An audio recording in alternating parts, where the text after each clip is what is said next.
সব উপায়ে ব্যবসা বান্ধব হতে চেষ্টা করছে বাংলাদেশ, কুয়ালালামপুরে প্রধান উপদেষ্টা। মালয়েশিয়ার ব্যবসায়ীদের আরও বিনিয়োগের আহ্বান। আগামী নির্বাচনে ধানের শীষে ভোট চাইলেন তারেক রহমান। ক্ষমতায় এলে কর্মসংস্থানের রাজনীতি চালুর ঘোষণা। এক ব্যক্তিকে 2 মেয়াদের বেশি প্রধানমন্ত্রী দেখতে চান না 89% মানুষ। সুজনের জরিপ, পিআর পদ্ধতিতে ভোটের পক্ষে 71% জনতা। এবং খাদের কিনারা থেকে স্বস্তিতে দেশের অর্থনীতি, দাবি সরকারের। চলতি অর্থবছরে $63 বিলিয়ন রপ্তানি আয়ের লক্ষ্য নির্ধারণ।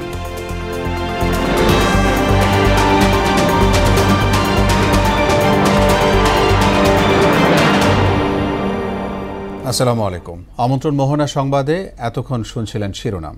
পুরো সংবাদের সঙ্গে আছি মোহাম্মদ ওয়ালিউল্লাহ। বাংলাদেশের ব্যবসায়ীদের বাংলাদেশে বিনিয়োগের আহ্বান জানিয়েছেন অন্তর্বর্তী সরকারের প্রধান উপদেষ্টা অধ্যাপক মোহাম্মদ ইউনুস। মঙ্গলবার কুয়ালালামপুরে বাংলাদেশ ও মালয়েশিয়ার মধ্যে বাণিজ্য বিনিয়োগ সুযোগ নিয়ে আয়োজিত এক ব্যবসায়িক ফোরামে আহ্বান জানান তিনি। প্রধান উপদেষ্টা বলেন, অতীতে বাংলাদেশের প্রত্যাশা অনুযায়ী ব্যবসা এগোয়নি, তবে নতুন বাংলাদেশে অনেক কিছুই নতুনভাবে গড়ে উঠছে, যার মধ্যে অন্যতম হচ্ছে ব্যবসার সম্ভাবনা। তিনি বলেন, বাংলাদেশ সম্ভাব্য সব উপায়ে ব্যবসা বান্ধব হতে চেষ্টা করছে। বিডার নির্বাহী চেয়ারম্যান আশিক চৌধুরী অনুষ্ঠানে বক্তব্য দেন। The reason I'm mentioning this, the creativity, this was not in a textbook or anything. That gradually they figured it out how to handle this situation, benefit people. Today, microcredit is a global phenomenon. It all started in Bangladesh. So these are the seeds that you see. Bangladesh produces these seeds all the time. And that microcredit idea now is all over the United States. They have more than 200,000 women in the program. এর আগে প্রতিরক্ষা, জ্বালানি সহ বিভিন্ন খাতে সহযোগিতা বাড়াতে মালয়েশিয়ার সঙ্গে 5টি সমঝোতা এবং 3টি নোট অফ এক্সচেঞ্জ সই করেছে বাংলাদেশ। সকালে কুয়ালালামপুরের পুত্রাজায়ায় উভয় দেশের সরকার প্রধানের উপস্থিতিতে এসব সমঝোতা স্মারক সই হয়। পরে যৌথ ব্রিফিংয়ে প্রধান উপদেষ্টা বলেন, মধ্য ফেব্রুয়ারিতে নির্বাচনের জন্য প্রস্তুত বাংলাদেশ, আর নিজ দেশে শান্তি প্রতিষ্ঠায় ডক্টর ইউনূস গুরুত্বপূর্ণ ভূমিকা রাখছেন বলে মন্তব্য করেন মালয়েশিয়ার প্রধানমন্ত্রী। আরও জানাচ্ছেন সুরাইয়া মুন্নি। মালয়েশিয়ায় ব্যস্ত সময় পার করছেন প্রধান উপদেষ্টা প্রফেসর মোহাম্মদ ইউনূস। সফরের দ্বিতীয় দিন প্রধানমন্ত্রী আনোয়ার ইব্রাহিমের সঙ্গে সাক্ষাৎ করতে কুয়ালালামপুরের পুত্রজায়ায় পৌঁছলে গার্ড অফ অনার দেওয়া হয় প্রধান উপদেষ্টাকে। পরে দ্বিপক্ষীয় বৈঠক করেন দুই সরকার প্রধান। প্রতিরক্ষা, এলএনজি সরবরাহ ও অবকাঠামো উন্নয়ন সহ বিভিন্ন ক্ষেত্রে সহযোগিতার জন্য ঢাকা কুয়ালালামপুরের মধ্যে 5টি সমঝোতা স্মারক সই করা হয়। এতে উপস্থিত ছিলেন প্রধান উপদেষ্টা ও মালয়েশিয়ার প্রধানমন্ত্রী। এ সময় উচ্চশিক্ষা, কূটনীতিকদের প্রশিক্ষণ ও হালাল ইকোসিস্টেমের সহযোগিতার জন্য 3টি নোট অব এক্সচেঞ্জে স্বাক্ষর করে দুদেশ। এরপর যৌথ ব্রিফিং। বাংলাদেশকে এগিয়ে নিতে শান্তিতে নোবেলজয়ী প্রফেসর ইউনূসের ভূমিকার প্রশংসা করেন মালয়েশিয়ার সরকার প্রধান। He made remarkable progress in ensuring there's peace and security in the country, and now continuing that collaboration to enhance relations, both investment, trade, culture and education with Malaysia. এ সময় দেশটির কাছ থেকে বাংলাদেশে বিনিয়োগের আহ্বান জানান প্রধান উপদেষ্টা। Today, for many other reasons, we get closer and closer. Particularly, many Bangladeshis workers are working here. They send their income back to Bangladesh, and that gives them the sustainability for their lives in the family, sending their children to school. The new government, and I was invited to head that government, and I was very happy as I was trying to find my way. Guess who shows up? My friend Anwar Ibrahim shows up to give support to us.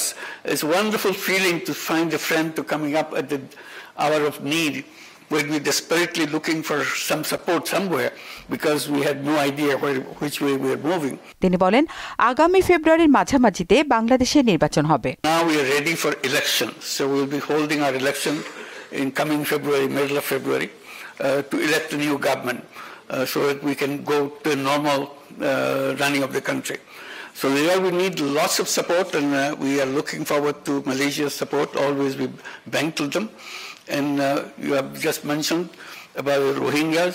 Rohingya issue বাংলাদেশের জন্য বড় সমস্যা এমন মন্তব্য করে professor Yunus বলেন, সংকট সমাধানে আসিয়ানের কার্যকর ভূমিকা জরুরি। This is a big problem for us. We are seeking help from Malaysia, particularly as the chair of the ASEAN. Suraiya Munni, মোহনা সংবাদ।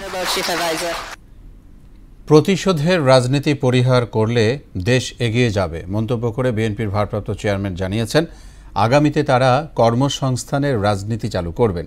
এ সময় ত্রয়োদশ সংসদ নির্বাচনে ধানের শীষে ভোট চান তিনি। আর বিএনপিকে নিয়ে মিথ্যাচার চলছে বলে অভিযোগ করেছেন দলটির মহাসচিব মির্জা ফখরুল ইসলাম আলমগীর। তানজিদ ভুঁইয়ার প্রতিবেদন। দীর্ঘস্থায়ী নয়, 1950 সাল রাজধানীর আগারগাঁওয়ে চীন মৈত্রী সম্মেলন কেন্দ্রে আন্তর্জাতিক যুব দিবস উপলক্ষে আলোচনা সভার আয়োজন করে ছাত্রদল, যুবদল ও স্বেচ্ছাসেবক দল। সভায় দেশ গড়তে যুব সমাজকে ভূমিকা রাখার আহ্বান জানান বক্তারা। আজকের প্রতিপাদ্য বিষয় হচ্ছে যুব সমাজের প্রত্যাশা, বিএনপির পরিকল্পনায় আগামীর বাংলাদেশ। 31 দফার আলোকে তিনি সবগুলো বিষয়ে অবশ্যই কার্যকরী পদক্ষেপ নেবেন। সেখানে 23 নম্বর দফায় বলা হয়েছে শিক্ষা, প্রশিক্ষণ, গবেষণা ও উদ্ভাবনে বিনিয়োগ বাড়ানো হবে। বিএনপি আগামীতে সরকার গঠন করতে পারে, তাই দলের বিরুদ্ধে পরিকল্পিত মিথ্যাচার করা হচ্ছে বলে অভিযোগ করেছেন মহাসচিব মির্জা ফখরুল ইসলাম আলমগীর। বিএনপিকে বেনাইন করার জন্য, যেহেতু বিএনপি হচ্ছে সম্ভাব্য সামনের দিনের সারথি, যেহেতু বিএনপি সামনের দিনে রাষ্ট্র পরিচালনা করবে, সুতরাং তার বিরুদ্ধে এই সমস্ত মেলাইন করে তাকে যত খাটো করার চেষ্টা করা যায়। সভায় যুক্তরাজ্য থেকে ভার্চুয়ালি যুক্ত হন বিএনপির ভারপ্রাপ্ত চেয়ারম্যান তারেক রহমান। তিনি বলেন, বিএনপি বিশ্বাস করে প্রযুক্তি নির্ভর তারুণ্য এবং যুবশক্তি করতে হলে প্রযুক্তিগত দক্ষতা বাড়াতে হবে। দেশের এই কর্মক্ষম জনসংখ্যাকে একদিকে যেমন প্রযুক্তি নির্ভর শিক্ষায় দক্ষ করে গড়ে তুলতে আমরা আগ্রহী, একই সঙ্গে তরুণ যুবকদের আগ্রহী একটি অংশকে খেলাধুলায় পারদর্শিতা অর্জন আমাদের করানো প্রয়োজন। সরকারি ব্যবস্থায় আমরা প্লাম্বিং, ইলেকট্রিশিয়ান, মেকানিক, ল্যাঙ্গুয়েজের পাশাপাশি ডেন্টাল হাইজিনিস্ট কিংবা মেডিকেল টেকনিশিয়ানের মতন দেশে বিদেশে চাহিদা সম্পন্ন স্বল্প মেয়াদী কোর্সগুলো চালু করতে চাই আমরা। স্লোগান নির্ভর রাজনীতি বদলাতে হবে উল্লেখ করে তারেক রহমান বলেন, সামনে বিএনপির মূল লক্ষ্য হবে বেকারদের কর্মসংস্থানের ব্যবস্থা করা। আপনাদের দল বিএনপির বিশ্বাস প্রচলিত যে স্লোগান নির্ভর রাজনীতি, এটার দিন কিন্তু এখন ফুরিয়ে গিয়েছে। তরুণ যুবশক্তিকে প্রযুক্তি নির্ভর করে দক্ষ জনশক্তিতে কিভাবে রূপান্তর করা যায়, এটি হবে আমাদের রাজনীতির অন্যতম আরেকটি মূল লক্ষ্য। আগামী জাতীয় নির্বাচনে ধানের শীষে ভোট চাইলেন বিএনপির ভারপ্রাপ্ত চেয়ারম্যান তারেক রহমান। সর্বস্তরের জনগণের কাছে আমার আহ্বান, আগামী নির্বাচনে ধানের শীষে ভোট দিন, দেশ গড়ার সুযোগ নিন। তানজিদ ভুঁইয়া, মোহনা সংবাদ, ঢাকা। এক ব্যক্তি সর্বোচ্চ 2 মেয়াদের বেশি প্রধানমন্ত্রী পদে থাকতে পারবেন না, এমন বিধান করার পক্ষে দেশের 89% মানুষ। অন্যদিকে উচ্চকক্ষে সংখ্যানুপাতিক প্রতিনিধিত্ব বা পিআর পদ্ধতিতে আসন বন্টন চায় 71% মানুষ। সুশাসনের জন্য নাগরিক সুজন প্রস্তাবিত জাতীয় সনদ চূড়ান্তকরণে জনমত যাচাইয়ে এ তথ্য উঠে এসেছে। এসইউ সেলিমের প্রতিবেদন। মূল পরিচিতি হলে আমি সুজনের প্রস্তাবিত জাতীয় সনদ চূড়ান্তকরণে জনমত যাচাইয়ের পর ফলাফল তুলে ধরতে মঙ্গলবার সকালে ডিআরইউতে সংবাদ সম্মেলনের আয়োজন করে সুজন। সংস্থাটির জাতীয় নির্বাহী কমিটির সদস্য একরাম হোসেন জানান, দেশের 89% মানুষ এক ব্যক্তিকে দুবারের বেশি প্রধানমন্ত্রী পদে দেখতে চায় না। একই ব্যক্তি সর্বোচ্চ 2 মেয়াদের বেশি প্রধানমন্ত্রী পদে না থাকার বিধান সম্পর্কে শতকরা 89 জন মানুষ মত দিয়েছেন। কিছু আইন শেখ হাসিনাকে দানব বানিয়েছে মন্তব্য করে সুজন সম্পাদক বদিউল আলম মজুমদার বলেন, এগুলোর সংস্কার ছাড়া জুলাই সনদের আকাঙ্ক্ষা পূরণ হবে না। শেখ হাসিনা দানবে পরিণত হয়েছিল কেন? কারণ পদ্ধতি, প্রক্রিয়া, প্রতিষ্ঠানগুলো দানবে পরিণত করার, স্বৈরাচার তৈরি করার জন্য অনুকূল ছিল। আমরা যদি যে একটা গণতান্ত্রিক রাষ্ট্র চাই, যেখানে মানুষের অধিকার প্রতিষ্ঠিত হয়েছে, যেখানে দায়বদ্ধতা নিশ্চিত হয়েছে, যেখানে দুর্নীতি দুর্বৃত্তায়ন অবসান হয়েছে, যেখানে মানুষের সত্যিকারের জনগণের শাসন প্রতিষ্ঠিত হয়েছে, তাহলে এই পদ্ধতি, প্রক্রিয়া, প্রতিষ্ঠানের আমূল পরিবর্তন করা দরকার। সংস্কার করা দরকার। এ সময় ঢাকা বিশ্ববিদ্যালয়ের শিক্ষক রোবায়েত ফেরদৌস জুলাই আকাঙ্ক্ষা বাস্তবায়নে মৌলিক সংস্কারের বিকল্প নেই বলে মত প্রকাশ করেন। ইউনিসেফ থেকে বলা হচ্ছে অন্তত 173 জন শিশুকে হত্যা করা হয়েছে, 11 জন নারীকে হত্যা করা হয়েছে। এই যে এইরকম নির্যাতন নিপীড়ন, যেটা সিভিল প্রশাসনে পুরো পৃথিবী জুড়ে খুব বিরল, যুদ্ধ নাই কিন্তু তার দেশের সরকার তার দেশের মানুষকে এই মাত্রায় নির্যাতন করছে, নিপীড়ন করছে, এবং তার মধ্য দিয়ে যে স্বৈরাচারের পতন ঘটেছে, কেবল ক্ষমতার পালাবদল দিয়ে এই আকাঙ্ক্ষাকে পূরণ করা সম্ভব না। সংবাদ সম্মেলনে জানানো হয়, চলতি বছরের মে থেকে জুলাই মাস পর্যন্ত 40টি প্রশ্নে সারা দেশে 1373 জনের মতামত এবং 15টি নাগরিক সংলাপের মাধ্যমে জনমত যাচাই করে সুজন। 40টা প্রশ্ন সেখানে ছিল, সেই প্রশ্নগুলো আপনাদের কাছে দেওয়া হয়েছে। এস.ইউ. সেলিম, মোহনা সংবাদ, ঢাকা।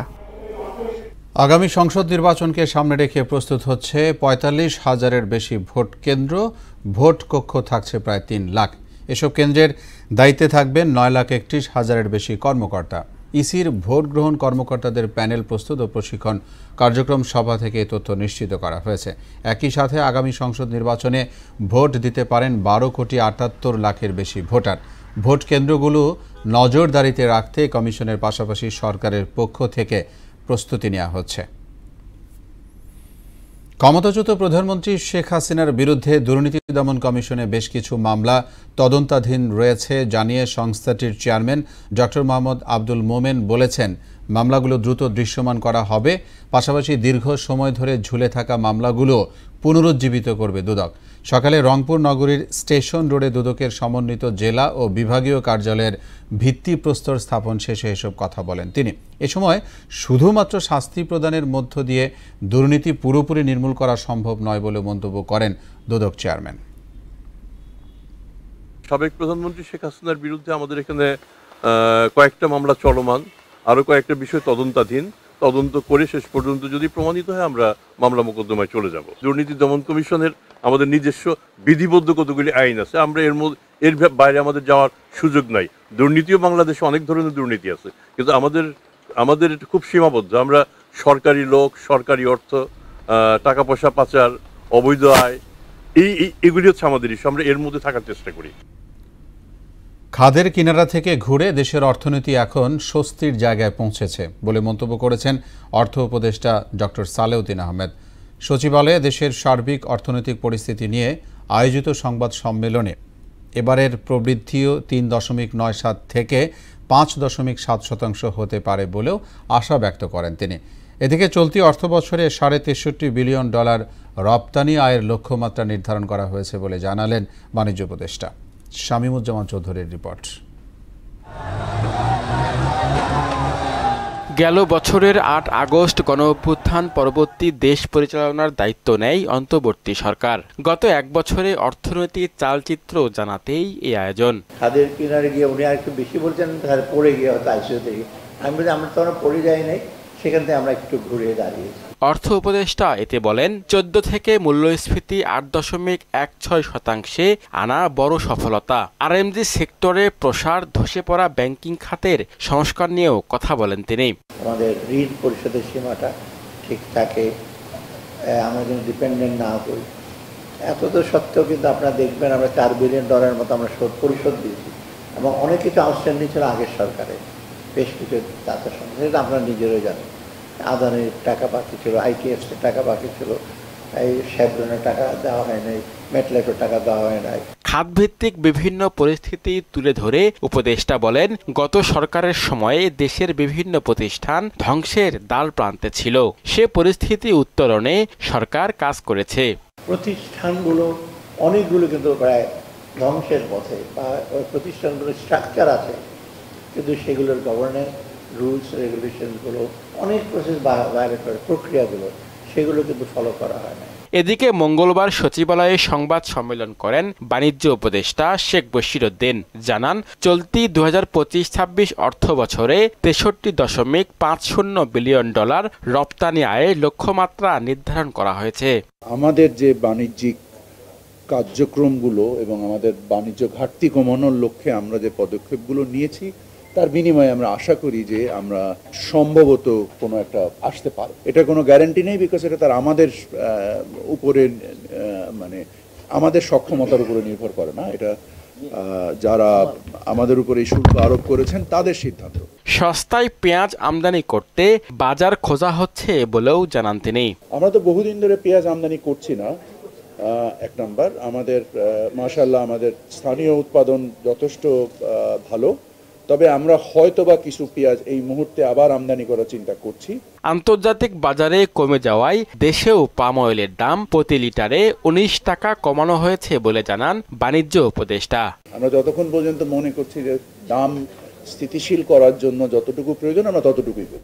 শামীমুজ্জামান চৌধুরী, মোহনা সংবাদ, ঢাকা।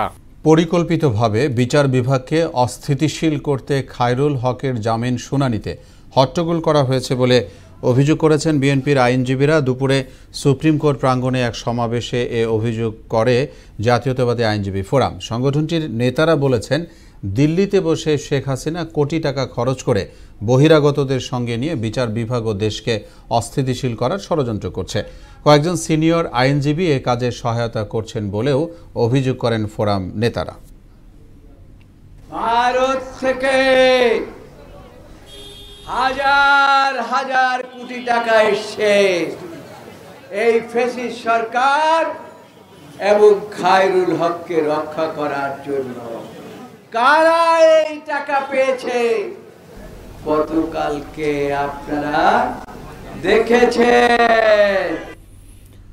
নারায়ণগঞ্জের ২৫০০-এ ট্রাক সিএনজি সংঘর্ষে ২ জন এবং গাইবান্ধার গোবিন্দগঞ্জে ট্রাক ইজি বাইক সংঘর্ষে ৩ জন নিহত হয়েছে।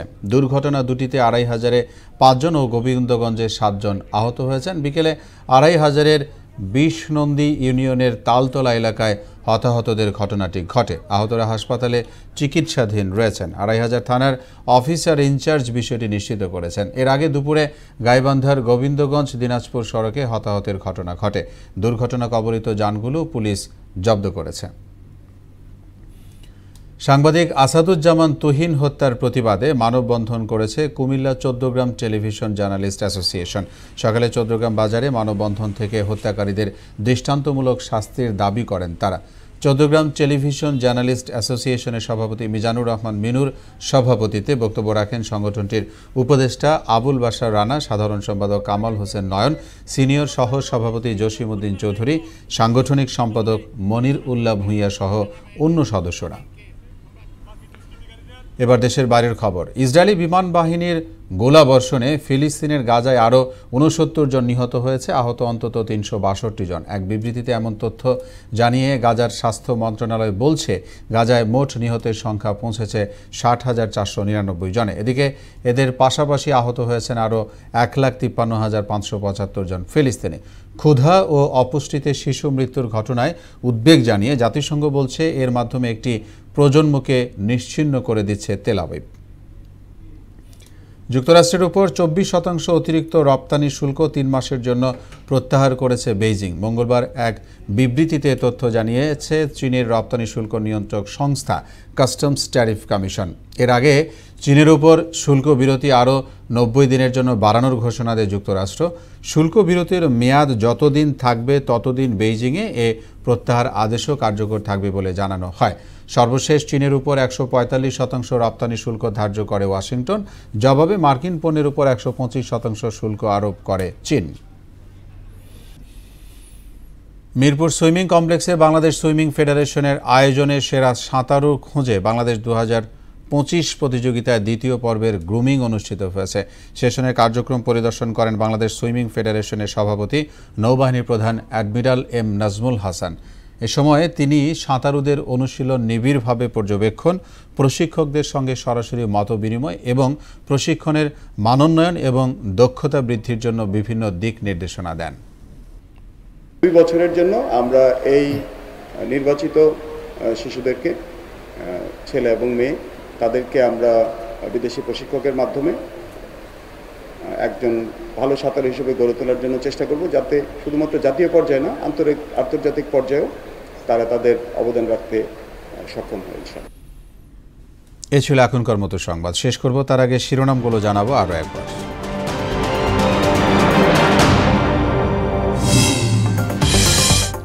সব উপায়ে ব্যবসা বান্ধব হতে চেষ্টা করছে বাংলাদেশ। কুয়ালালামপুরে প্রধান উপদেষ্টা, মালয়েশিয়ার ব্যবসায়ীদের আরও বিনিয়োগের আহ্বান।